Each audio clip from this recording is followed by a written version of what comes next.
ఈ కీర్తనలు ఇశ్రాయేలీలకి చాలా ప్రాముఖ్యం.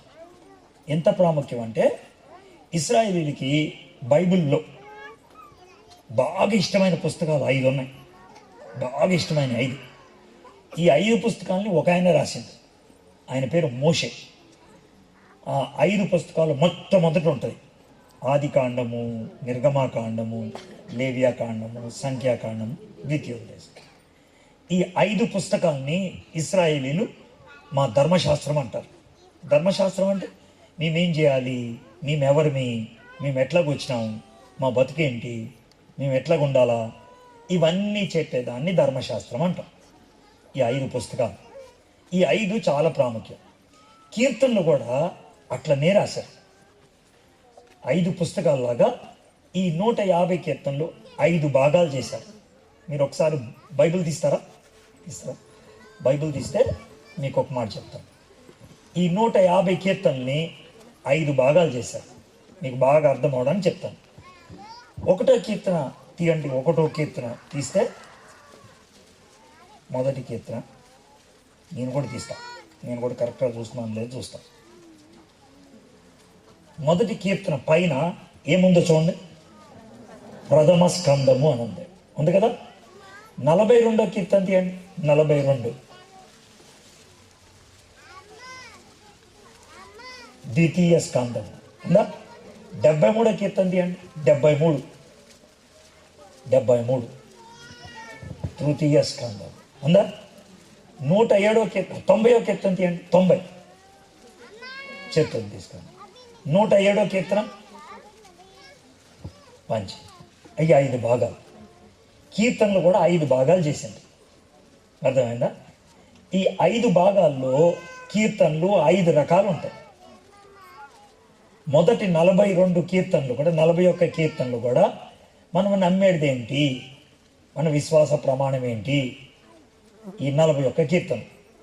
ఈ చివర 108 నుంచి 150 దాకా ఉన్నది, 107 నుంచి 150 దాకా ఈ 43 కీర్తనలు కూడా దేని గురించి అంటే మన దేవుణ్ణి స్తుతించాలా, మన దేవుణ్ణి ఆరాధించాలా, మన దేవుణ్ణి కొనియాడాలా, మన దేవుడు మంచోడు, మన దేవుడు ఆరాధనకు యోగ్యుడు, మన దేవుడు ఎలాంటోడు, ఇలాంటివన్నీ రాసేది చివరి.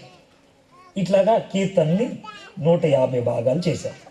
అయితే ఈ కీర్తనలన్నిటిలో అసలు ఎలాంటి కీర్తన మొదట ఉండాలా, ఇది వాళ్ళకు వచ్చిన ప్రశ్న. బాగా ప్రార్థన చేసి కీర్తన ఒకటి పెట్టింది. అర్థమైందా? ఈరోజు ఆ కీర్తనలో కొన్ని మాటలు ధ్యానం చేద్దాం. మనకిచ్చినటువంటి అంశాన్ని దాంట్లో ఆలోచిద్దాం. ఓకే, తీస్తారా? కీర్తన 1. కీర్తన 1 మీకు మస్తు అర్థమయ్యేటట్లు చేస్తాం. బాగా చాలా సులభంగా అర్థమైందా? కీర్తన 1 అర్థమయ్యి కీర్తన 1 ప్రకారం కనుక ఎవరన్నా జీవిస్తే వాళ్ళు ఖతర్నాక్ తయారవుతారు, గట్టిగా మంచిగా తయారవుతారు. అర్థమైందా? చాలా సులభంగా మీకు అర్థమయ్యేటట్లు చెప్తాను. కీర్తన 1 మీరు చూడాలి. నేను చదువుతున్నప్పుడు దాన్ని చూడాలి. చదివితే నా గురి ఏంటంటే ఈరోజు మీ అందరికీ 1వ కీర్తన అర్థమయ్యేటట్లు చేయాలి. ఇది నా గురి. దానికి నేను కింద మీద పడతా, ఏమన్నా చేస్తా, మీ కాళ్ళు పట్టుకుంటా, వినకపోతే కొడతాను. అర్థమైందా? కీర్తన 1వ వచనం చూద్దాం. దుష్టుల ఆలోచన చొప్పున నడవక, పాపుల మార్గమున నిలవక, అపహాసకులు కూర్చుంటూ చోటున కూర్చుండక. కీర్తన 1లో మొదటి మాట ఏముందనంటే, అరే ఈ లోకంలో దుష్టులు ఉంటారు, పాపులు ఉంటారు, చెడ్డోళ్ళు ఉంటారు, మస్తు మంది ఉంటారు. అయితే వాళ్ళలాగా నువ్వు ఉండొద్దు, వాళ్ళ దోవలో నువ్వు పోవద్దు, వాళ్ళలాగా నువ్వు జీవించొద్దు. ఇది ఆయన చెప్పినటువంటి మాట. ముందు మామూలుగా చెప్తాను, ఇది ఏం చేయొద్దు.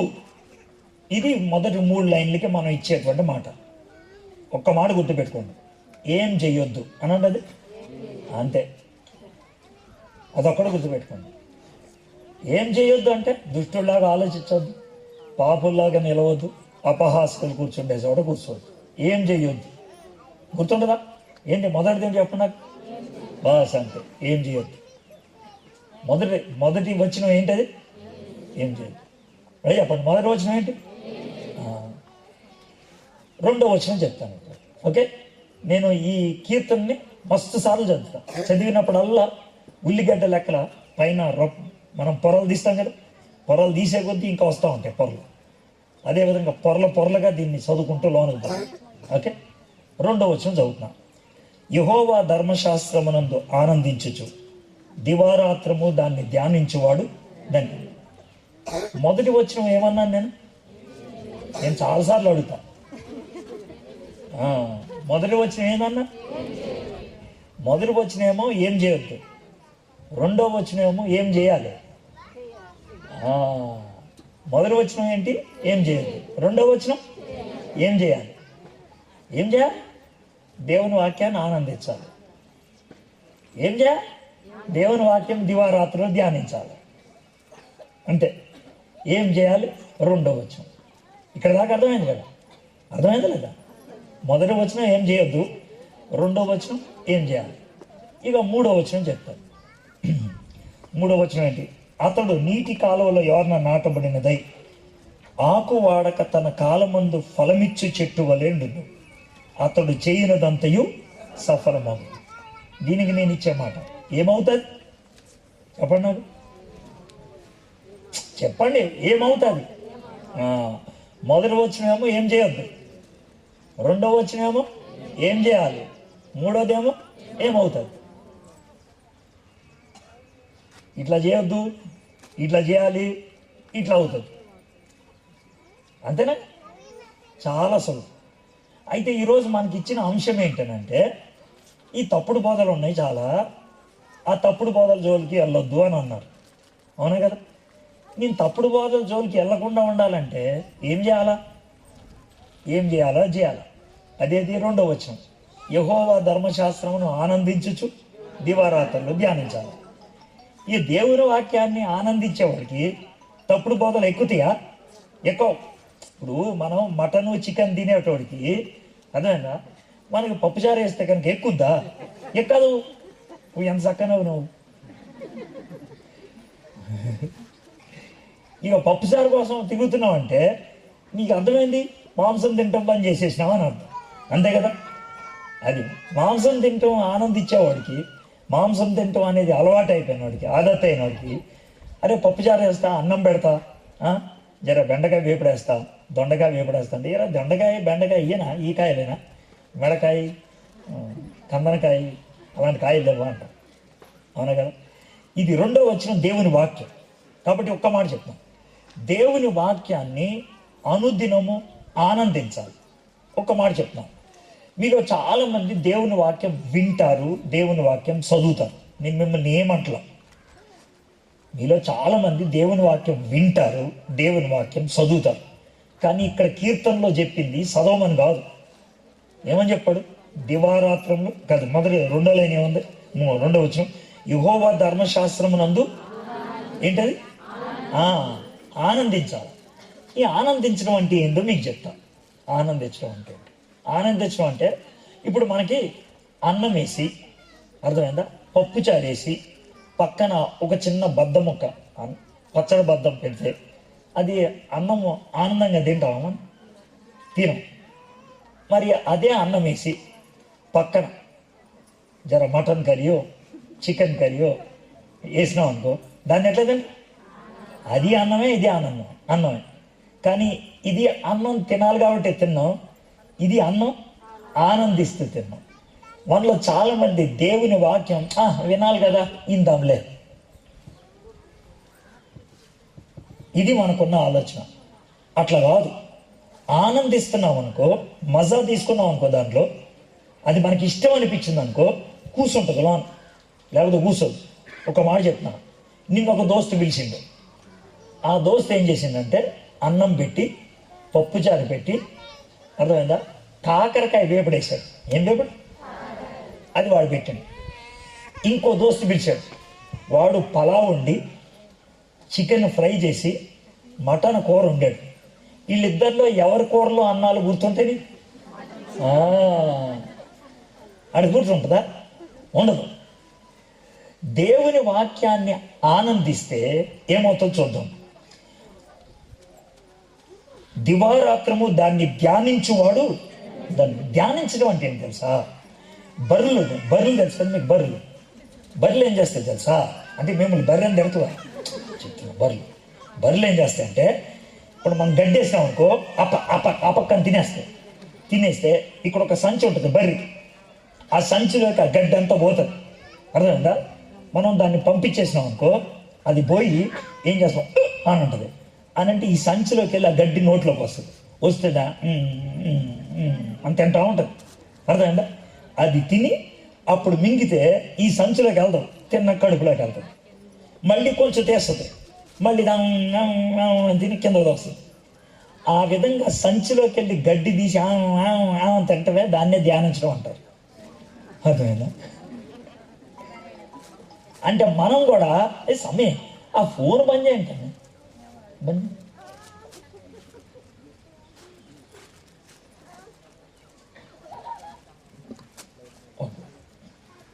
కాబట్టి దేవుని వాక్యాన్ని ఇష్టపడితే, దేవుని వాక్యాన్ని ఆనందిస్తే అది ఇక్కడే ఉంటుంది. పదే దాన్ని ధ్యానిస్తూనే ఉంటాం. అంటే ధ్యానించడం అంటే కావాలని ఏం కాదు. ఇప్పుడు మాంసం కూర గుర్తు తెచ్చుకోవాలి అని ఎవడు గుర్తు తెచ్చుకోడు, పలావు గుర్తు తెచ్చుకోవాలి అని గుర్తు తెచ్చుకోడు ఎవడు. మనం బండి మీద పోతూ ఉంటాం, బస్సులో పోతూ ఉంటాం, లేదా పని చేసుకుంటూ ఉంటాం. అరే పొద్దున్న మాంసం కూర మంచిగా ఉందే, పొద్దున్న చికెన్ కూర బాగుందే అని యాదకు వస్తుంది. అది యాదకు వచ్చినప్పుడు దాని గురించి ఆలోచిస్తూ ఉంటాం. అదేవిధంగా దేవుని వాక్యాన్ని ఆనందిస్తే అది యాదకు వస్తుంది.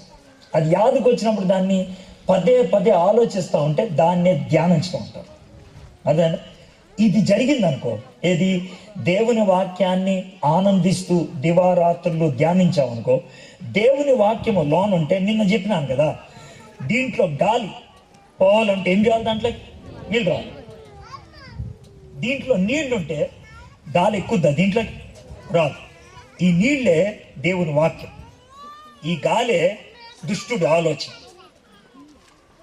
దుష్టుడి ఆలోచన పోవాలంటే దేవుని వాక్యం ఉండాలి. ఇక్కడ చాలా మంది యవ్వన బిడ్డలు ఉన్నారు, పెద్దోళ్ళు కూడా ఉన్నారు.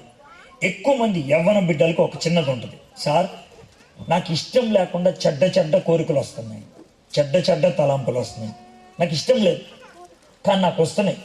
కష్టపడి 4-5 రోజులు బంద్ చేస్తా, కానీ మళ్ళీ దుష్ట ఆలోచనలు వస్తాయి, గలీజ్ ఆలోచనలు వస్తాయి, ఎవరితో చెప్పుకోలేను, నిద్ర కూడా పట్టదు. ఇది మీలో కొంతమంది అంటారు. అయితే ఈ దుష్ట ఆలోచనలు గాలి లాంటివి. నువ్వు కోరుకుంటే వచ్చింది కాదు, నువ్వు రమ్మంటే వచ్చింది కాదు, నువ్వు ఇష్టపడితే వచ్చింది కాదు. ఖాళీగా ఉంది కాబట్టి వచ్చేసింది. అది ఖాళీగా ఉండొద్దు. వాక్యం చేత హృదయం నిండి ఉన్నదనుకో, దుష్ట ఆలోచనలు రావు. దేవుని వాక్యము లోన ఉన్నదనుకో, తప్పుడు నిర్ణయాలు, తప్పుడు సిద్ధాంతాలు మన దగ్గరికి రావు. మన జీవితంలోకి తప్పుడు సిద్ధాంతం వచ్చిందంటే తెలివితేటలు లేవు అని కాదు, మనం అమాయకులమని కాదు, దేవుని వాక్యము లేని వాళ్ళమని అర్థం. మీలో కొంతమంది అనుకుంటారు, సార్ మాకు చదువు లేదు, మేము అమాయకులు, అందరూ మమ్మల్ని మోసం చేస్తారని. అస్సలు ఏమనుకోవద్దు. ఆది అపోస్తలు ఉన్నారే, అంటే యేసుప్రభు శిష్యులు. యేసుప్రభు శిష్యులంతా కూడా పెద్ద చదువులు చదువుకున్న వాళ్ళు ఏం కాదు. పేతురు చేపలు పట్టేటోడు, యోహాను యాకోబు చేపల వలలు బాగు చేసుకునేటోళ్ళు, వాళ్ళు చదువు లేనోళ్ళు. కానీ వాళ్ళు ఎంత ధీటిగా ఉన్నారు తెలుసా? సిద్ధాంతం ఎంత చక్కగా నమ్మినారు తెలుసా? ఎవడన్నా తప్పు బోధన బోధిస్తాడే పరా ఇది కరెక్ట్ కాదు అని ఎట్లా చెప్పిందో తెలుసా? ఎప్పుడు దేవుని వాక్యం వాళ్ళ యొక్క హృదయంలో ఉండేది. దేవుని వాక్యం లోన ఉంటే తప్పుడు బోధను మనం కొట్టిపడేస్తాం, రానేమో. కాబట్టి అది ప్రాముఖ్యమైనది అనమాట. తప్పుడు ఆలోచనలు మన జిందగీలోకి రాకూడదు, తప్పుడు తలంపులు మన జీవితంలోకి రాకూడదు. దానికి ఒక్కటే ఒక మార్పు, మన జీవితంలో దేవుని వాక్యం ఉండాలి. దేవుని వాక్యం ఉంటేనే అది సాధ్యమవుతుంది. దేవుని వాక్యం ఉంటే అతడు ఎలా ఉంటాడంట? అతడు నీటి కాలువల యోర్న నాటబడినదై ఆకు వాడక తన కాలమందు ఫలమిచ్చు చెట్టు వలె ఉండును, అతడు చేయనదంతయు సఫలమగును. అంటే ఇక్కడ నీటి కాలువల యోర్న అంటే కాలువ గట్టు పక్కన ఉన్నది. నీరు దేనికి సాదృశ్యం అంటే, లేకపోతే నీరు దేని లాంటిదంటే వాక్యం లెక్క ఉంటుంది. ఈ చెట్టు యొక్క వేళ్ళు దేంట్లో ఉంటాయి? నీళ్ళలో ఉంటాయి. ఈ వేళ్ళు అనేది ఆలోచన, అర్థమైందా? కాబట్టి మన ఆలోచనలు దేవుని వాక్యంలో చొచ్చుకుపోయి ఉంటే, దేవుని వాక్యములో ఉన్నట్లుంటే, దేవుని వాక్యంలోంచి మన తలంపులు వస్తాయి. కాబట్టి ఎవడైనా రేయ్ మనం ఇటు పోదాంరా అంటే దేవుని వాక్యం అట్లా చెప్పట్లేదుగా, ఇట్లా చేద్దాంరా అంటే దేవుని వాక్యం అట్లా చెప్పట్లేదుగా, ఇటు వెళ్దామంటే ఇది దేవుని వాక్యం చెప్పేది కాదు కదా. నీ వాక్యం చెప్పుద్ది ఇది తప్పు అని. నీకు ప్రతిసారి పాస్టర్ గారు నీ పక్కన ఉండరు, ప్రతిసారి నువ్వు మందిరంలో ఉండవు. అలాంటప్పుడు దేవుని వాక్యాన్ని బైబిల్లో దేంతో పోల్చారు తెలుసా? ఖడ్గంతో పోల్చారు. అర్థమైందా? ఎవరైనా మన మీదకి వస్తే కనుక ఖడ్గం చూపించినాం అనుకో వాడికి భయం వేస్తుంది. అయితే మనం దేవుని వాక్యం మన దగ్గర ఉందనుకో, అవతల వాళ్ళు అడిగినప్పుడు గుర్తుపెట్టుకోండి, ఏమండి ఇట్లా చేయాలి అని అన్నప్పుడు మీరు మిమ్మల్నైనా అడగండి, వాళ్ళనైనా అడగండి. ఏంటంటే మొట్టమొదటి ప్రశ్న, దేవుని వాక్యం అలాగే చెప్తుందా? దేవుని వాక్యం అలాగే చెప్తుందా? ఎప్పుడైతే ఆ ప్రశ్నకు జవాబు నీవు అడుగుతావో చాలా రకాలైన సమస్యలు తప్పించుకుంటావు. దేవుని వాక్యం అట్లనే చెప్తుందా?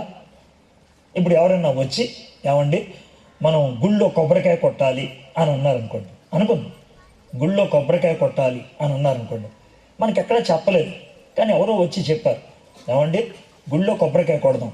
ఏ గుళ్ళో? చర్చిలో కొడదామండి, మనము ఏసై గుళ్ళోనే కొబ్బరికాయ కొడదాం అని అన్నారనుకో, దాన్ని ఎట్లా తీసుకోవాలి? మనం అడగాల్సిన మొదటి ప్రశ్న ఏంటంటే, దేవుని వాక్యం అట్లనే చెప్తుందా? దేవుని వాక్యం అలాగే చేయమని చెప్తుందా? అడిగి మీరు చెప్పండి, దేవుని వాక్యంలో ఎక్కడుంది కొబ్బరికాయ కొట్టమని? ఎక్కడుంది? జుట్టు కత్తిరించుకోమన్నారనుకో, జుట్టు కత్తిరించుకోమని ఎక్కడుంది? మనకి తెలియకుండానే క్రైస్తవులకి కొన్ని భావాలు ఇచ్చేస్తూ ఉంటారు. ఉదాహరణకి, ఇటేపు గుమ్మం ఉండకూడదండి, ఇటేపే ఉండాలి. వాస్తు బైబిల్లో ఎక్కడుంది? ఉందా? అలాగా నీ చెయ్యి చూపిస్తా, చూసి చెప్తా, బైబిల్లో ఎక్కడుంది? ఉందా? అది దేవుని వాక్యాన్ని ఎవరైతే బాగా ధ్యానం చేస్తారో వాళ్ళు స్పష్టంగా ఇది లేదుగా, ఈ దిక్కులు చూడటం అనేది లేదు కదా, నక్షత్రాలు చూడటం అనేది లేదు కదా, జుట్టు కత్తిరించుకోవటం అనేది లేదు కదా, కొబ్బరికాయ కొట్టడం అనేది లేదు కదా. ఇంకొక మాట చెప్తా, మీరు విశ్వాసంలో బాగా ఎదిగితే గుర్తుపెట్టుకోండి, విశ్వాసంలో బాగా ఎదిగిన వాళ్ళు వాక్యమే వాళ్ళకి దేవుని చూపిస్తుంది, ఇంకేం చూపించదు. వాక్యమే దేవుని చూపిస్తుంది. కాబట్టి యేసు ప్రభు ఫోటో కూడా తీసేస్తాం. యేసు ప్రభుని ఎవరన్నా ఫోటో తీశారా? తీలా. ఇప్పుడు చాలామంది ఇళ్లల్లో యేసు ప్రభు ఫోటో ఉంటుంది, అది ఎవరో గీసిన బొమ్మ. యేసు ప్రభు అలా ఉంటాడా? తెలీదు, ఎవడు చూడలేదు. అప్పుడు చూసినోడు ఇప్పుడు ఎవడు లేడు, తెలియదు. అయితే మొదట్లో పెట్టుకున్నామేమో, సరే నీలో కొంచెం విశ్వాసం కలగాలని, ఆలోచనలు సరిగ్గా ఉండాలని పెట్టుకున్నామేమో, తప్పు రైట్ అయిపోయింది. ఇప్పుడు ఎదిగినావు కదా, వాక్యంలో ఒక స్థాయికి వచ్చినావు కదా. ఆయన్ని ఆరాధించేవారు ఆత్మతోనూ సత్యముతోనూ ఆరాధించాలి.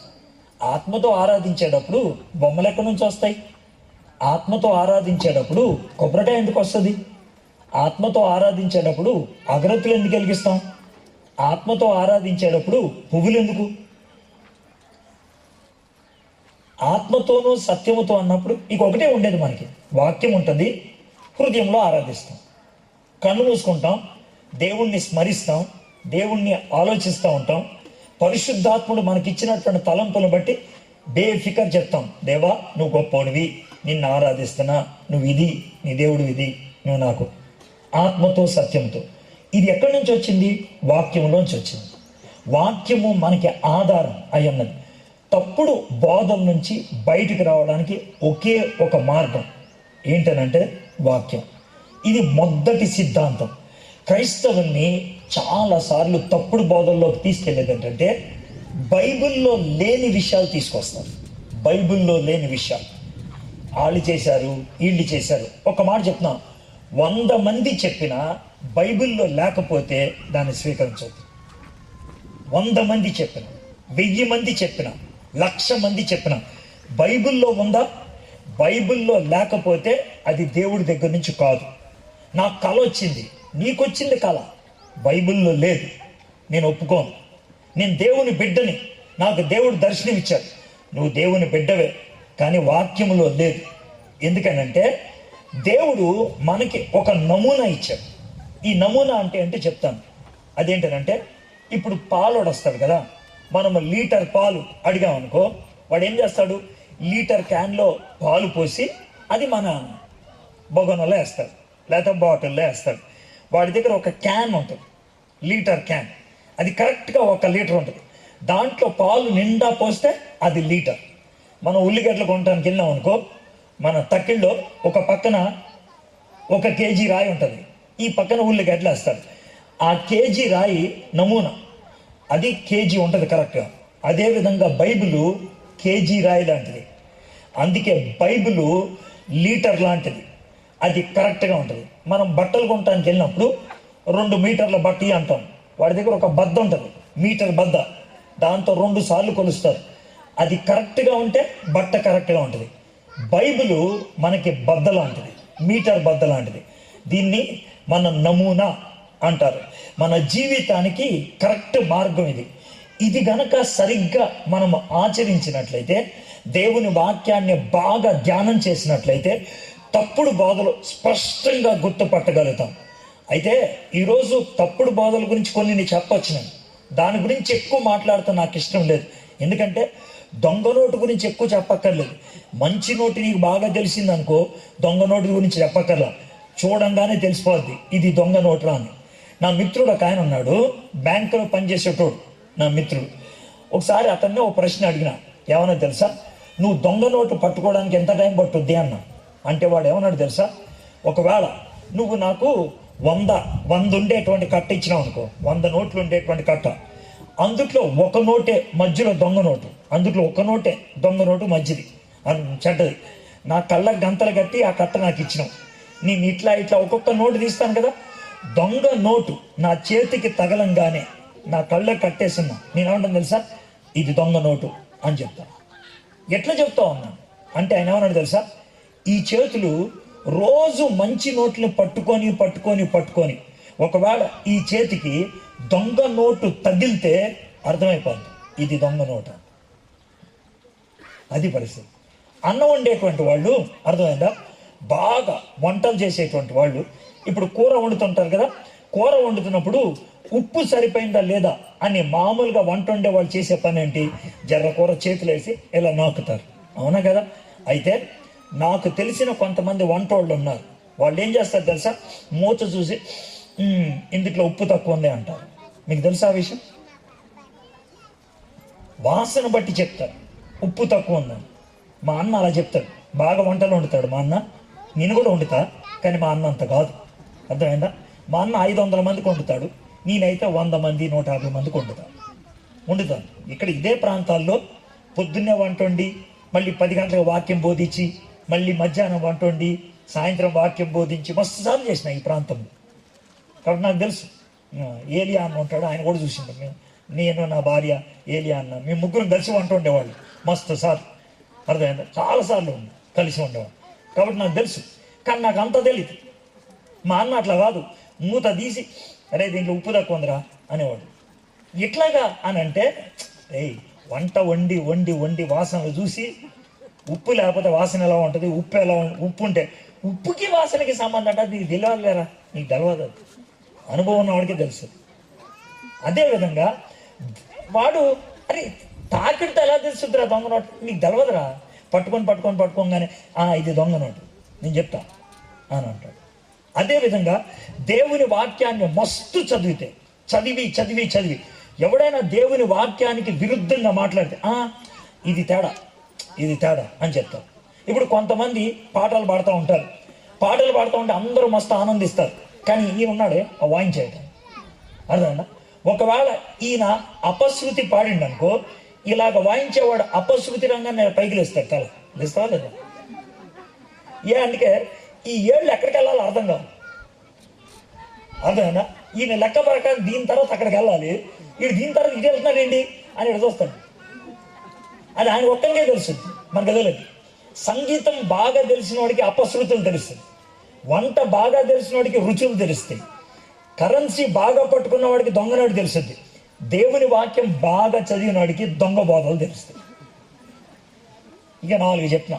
ఈ 4 ఏది అర్థం కాకపోతే నేను ఇంకేం చేయలేదు. ఒక్కటి కాదు 4 చెప్పిన.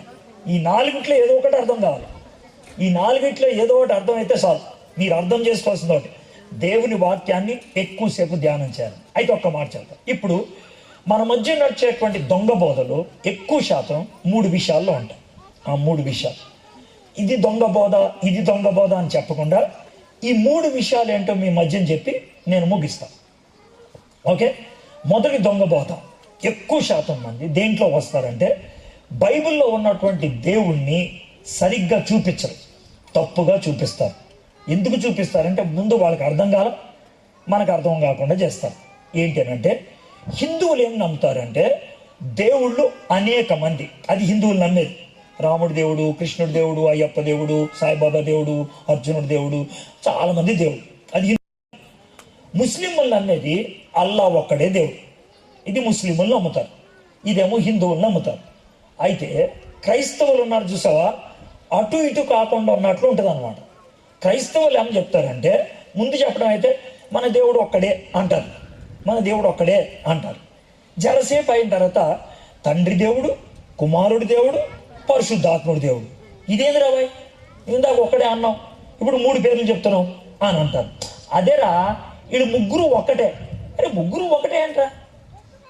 ఇది సమజ్ కాదు, చాలా మందికి అర్థం కాదు. ఇక దీంతో తప్పుడు బోధలు వస్తాయి. యెహోవా ఒక్కడే దేవుడు, ఇది ఒక బోధ, దాన్ని యెహోవా సాక్షులు అంటారు.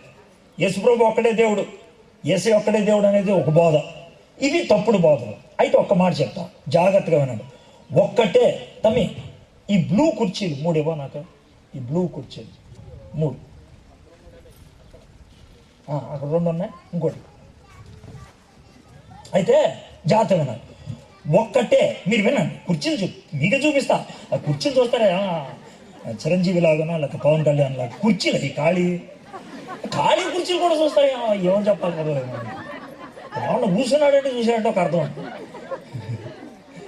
బా మీకు దండం పెట్టాలరా భయ్, మీ కాళ్ళు మొక్కాలి. సరేనా? విషయం ఏంటంటే ఒకటి అనే పదాన్ని మస్తు రకాలుగా వాడతారు. ఒకటి అనే పదాన్ని నెమ్మది చెప్తాను. ఒకటి అనే పదాన్ని మస్తు రకాలైనటువంటి అర్థాలు ఉపయోగిస్తారు. ఇవి ఎన్ని సీసాలు? ఒకటే. ఇది ఒక సీసా, ఇది ఒకటి. ఈ ఒకటి కరెక్టేనా? కరెక్టే. అయితే ఇంకొకటి చూపిస్తాను. ఇది ఇది ఈ 2 ఒకటేనా? మళ్ళీ అడుగుతున్నా, ఈ 2 ఒకటేనా?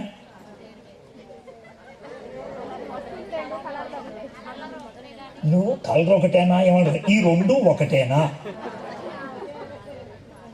ఈ కుర్చీ అలా ఉందా, ఈ కుర్చీ, ఈ 2 ఒకటి కాదా? మరి ఏందంట దాన్ని ఎందుకు అంత టెన్షన్ పడతాం? ఒకవేళ తమ్మి ఆ కుర్చీ, ఈ 2 ఒకటా? అవి అని చెప్పేప్పుడు ఇప్పుడు నీకు అర్థమైంది కదా. ఈ 2 ఒకటే టైప్, ఒకటే లాంటి కుర్చీలు. అర్థమైందా? ఒకవేళ నిన్నెవరన్నా తమ్మి ఈ 2 ఒకటి తీసుకో అంటే ఏదో ఒకటి 20 అంటారు. అంతేనా కదా? ఈ 2 ఒకటి తీసుకో అంటే ఏదో ఒకటి ఏది ఇస్తే ఏమైందంట. అయితే అట్లా కాకుండా ఈ 2 ఒకటి తీసుకో అంటే ఇప్పుడు నీకు అర్థమైందా? ఎందుకంటే దీనికి ఫరక్ ఉంది. ఈ 2 ఫరక్ ఉందా? లేదు. ఇది 2వ రకమైన ఒకటి, ఇది ఒకటి. ఈ 2 ఒకటి, అది 2వ రకం. అర్థమైందా? ఇక 3వ చెప్తున్నా.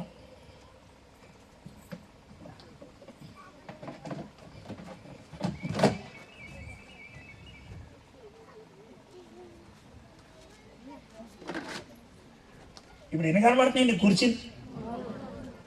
కనబడేది ఒకటే, కానీ ఉన్నాయి ఎన్ని? ఇది 3వ ఒకటి.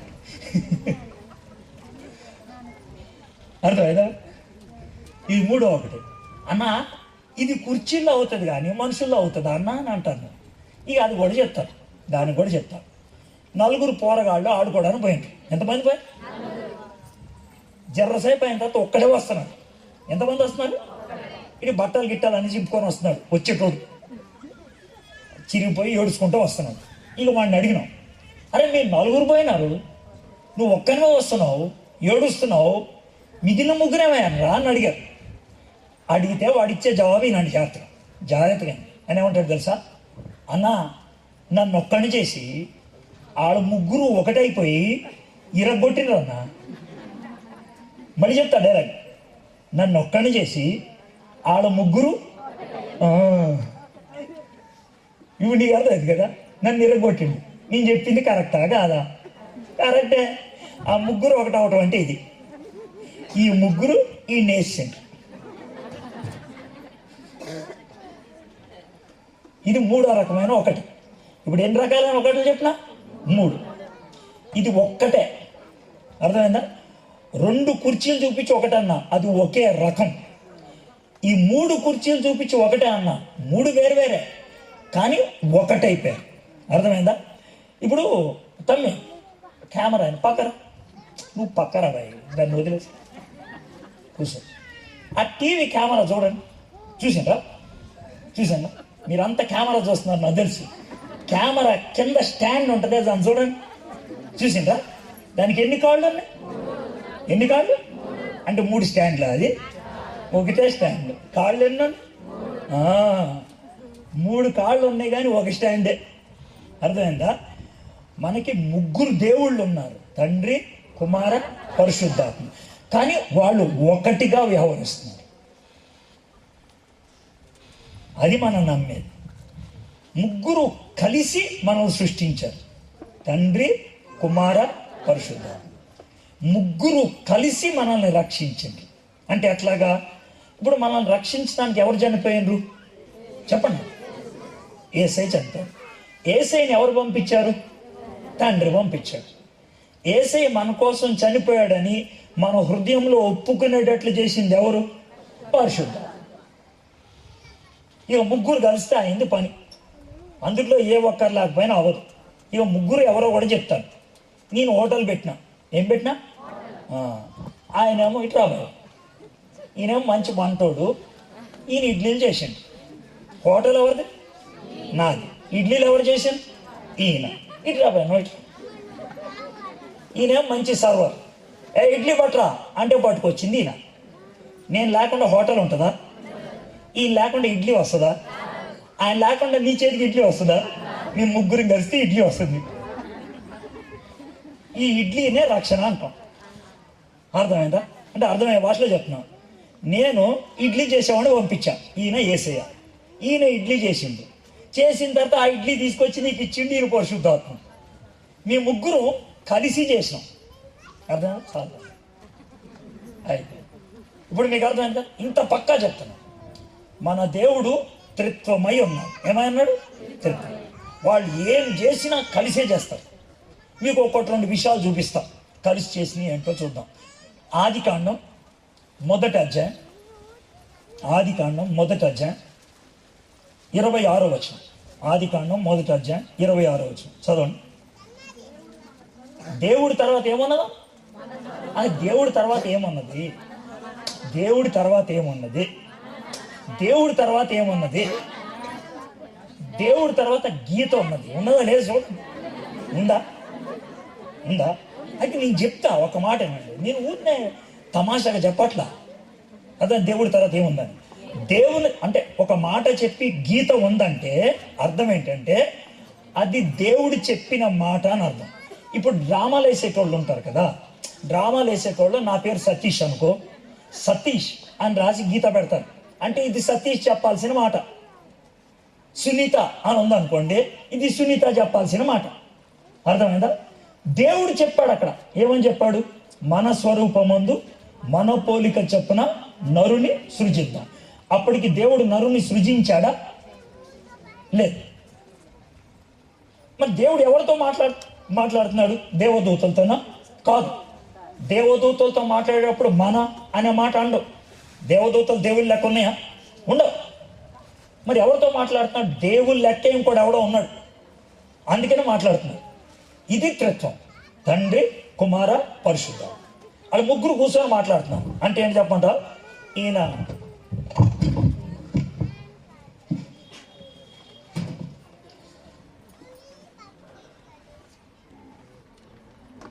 కూర్చొని మాట్లాడుతున్నారు.